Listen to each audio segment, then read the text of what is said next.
Here, this perp back with another video, and I just got out of watching Sonic 3. And man, this has definitely been one of my most anticipated movies to drop this year. And what a better time to drop this by the end of the year. I think this was a perfect time, especially around the holidays.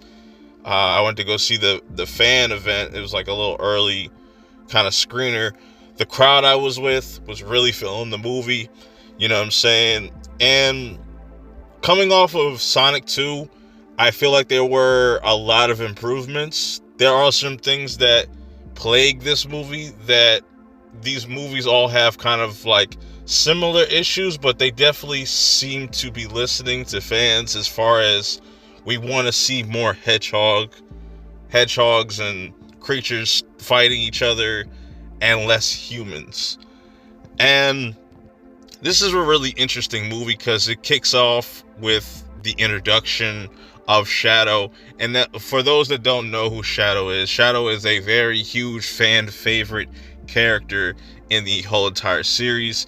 He is Sonic's rival, like probably his perfect rival in the best way I can kind of describe it. And it's voiced by Keanu Reeves. He has a lot of similarities to Sonic, where Sonic, he has always had his friends and family surrounding him. On the flip side of things with Shadow, though, he's never been able to really, he got that taken away from him pretty much. And he is out for revenge for the people that did him wrong and took away the people that he loved. You know, so that pretty much is the gist with Shadow. And he's a perfect rival for Sonic, I would say, because for the longest, Sonic really kind of holds back. He definitely is very cocky in this. You see, not only he's gotten stronger or a lot sharper, Tails and Knuckles have, and them kind of forming this Team Sonic, they've gotten closer just as like a family and just seeing their teamwork. But when Shadow comes into play, he makes really light work of all three of them with just like no sweat, really. And I really like that depiction. There's a lot of fan service with his character as far as him having his signature gun and just being a straight up badass. There's a lot of things that I won't spoil in this. This definitely has the best post-credit scene I've seen in a very long time. It sets up what they already say, that what Sonic 4 is in the works, that's coming out in 2027. So yeah, man, they're going full steam ahead with this Sonic universe. And also we see the return of Eggman in this movie as well, but he's not alone, where he gets in contact with his great grandfather, the one that helped create or find Shadow. And the way he tries to lure not only Shadow but also his grandson on his side, because he has a more mischievous plot of revenge against the whole entire world. And it's a very interesting kind of dynamic, even though sometimes seeing Jim Carrey just play himself can get a little annoying. It's a little much.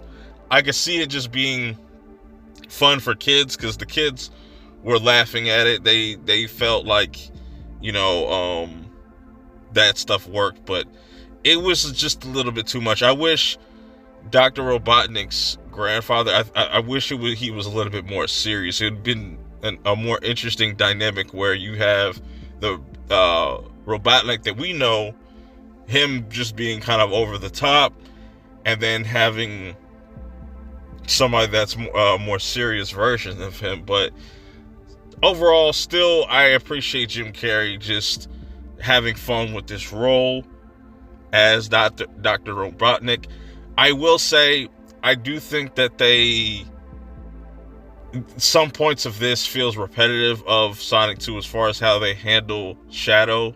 I think Shadow's story could be a little bit better, a little bit more fleshed out, because I think there's scenes in here that are just straight up goofy, and you could have used that time to flesh out Shadow's backstory, even though they got the point across. Like I said, I just wish it was a little bit more deep. I wasn't asking for anything complex. I just feel like they're almost kind of retreading the same thing they did with Knuckles in this movie, but with Shadow. But the action, really fucking dope. Like I said, the third act is insane. The crowd popped a lot throughout this whole entire movie for me. And I'm curious to see how other people's crowd was, because there's genuine moments where people were just clapping, cheering throughout this whole entire movie. And it was really dope. And I feel like these Sonic movies are starting to get better. I think out of the three, this is definitely the best. And it was meant to kind of push Sonic's character going forward. I do wish, though, that this movie or these movies will have some type of stakes, or don't be afraid to be too, not overly complex, but just have a little bit more depth in the writing department, you know what I'm saying? But these movies are just meant to be fan service and just entertainment for the kids and just the different generations that have grown up with Sonic. And I feel like it delivered with that compared to the first two movies. I think this is the most action-packed and cleanest, and I think the most satisfying as far as not relying too much on the human characters that we don't care about, like Tom and Maddie. You know what I'm saying? Even though Maddie comes up with the brilliant idea that plays into the overall third act and whatnot. Not going to spoil that, but that was fucking tight. Let me know how you guys feel about Sonic 3 in the comments below. Did it meet your expectations? Were you expecting it to be better? Did it fall short of your expectations? Let me know your thoughts. Until next time, I will see y'all in the next one. Peace.